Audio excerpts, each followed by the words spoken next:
থেকে chronology base question আসে, pre independent এবং পোস্ট ইন্ডিপেন্ডেন্ট এরা তোমাদের জানতে হবে এখান থেকে, ডিটেলসে আসে না এখন, শুধু ক্রোনোলজি বেস, নয়তো ম্যাচ দ্য ফলোইং কোশ্চেন দিয়ে দেয় ডিরেক্টলি।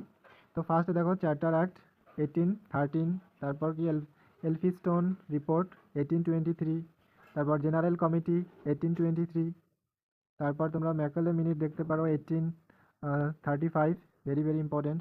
তারপর উড ডিসপ্যাচ 1854, তারপর হান্টার কমিশন 1882 থেকে 1883, তারপর ইউনিভার্সিটি কমিশন 1902 থেকে 1904, তারপর national council of education 1905, resolution education policy 1913, তারপর Sadler university commission 1917, Hartog committee 1929, Sapru committee 1934, তারপর কি Abbott Wood report 1937, Wardha committee 1937, তারপরে ডক্টর জাকির হোসেন কমিটি 1937, তারপর সার্জেন্ট প্ল্যান অফ এডুকেশন 1944। আমরা পোস্ট ইন্ডিপেন্ডেন্স ইন ইন্ডিয়া বা পোস্ট ইন্ডিপেন্ডেন্স এরার কিছু দেখব কমিটি এবং কমিশন।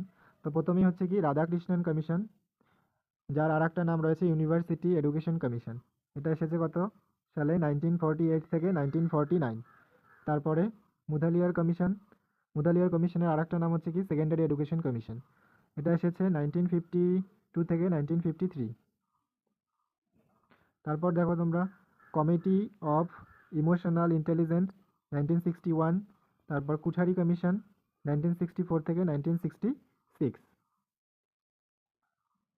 তারপর দেখো ন্যাশনাল এডুকেশন পলিসি, প্রথম পলিসি এসেছে কি 1968-এ। তারপরে তোমাদের হচ্ছে সেকেন্ড পলিসি এসেছে রাজীব গান্ধী গভর্নমেন্টের সময় 1986।